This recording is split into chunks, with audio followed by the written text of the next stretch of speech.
If you've ever done brakes on a pickup, you always want to check the bearings, like this wheel bearing right here, to make sure that they are not scored, discolored, pitted, or in other words, bad shape.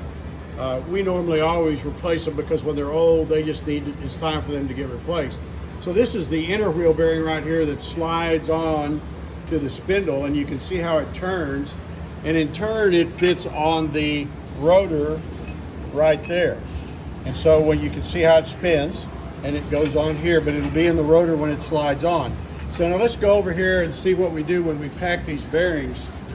This bearing right here needs to have grease on it, and it needs to be inside the bearing, which means that in this little slot right here, there has to be grease on the inside so that bearing can spin smoothly.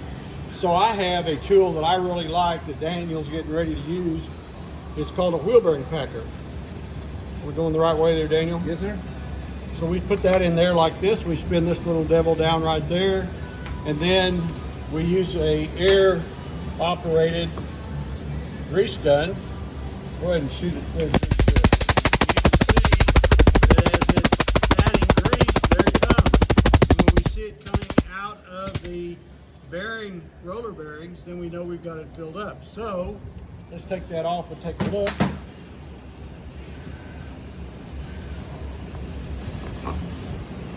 Voila, you can see that inside that bearing it's had grease added to it. It's ready to install. So we're going to do that on all 4 bearings, put them in the hubs, put on a grease seal, assemble it, put the locking nut on, and we're ready to work on the brakes. I'm Barry Wilson with Wilson Auto Repair. If you want to see other videos about how to fix your car, go to my website, wilsonauto.com.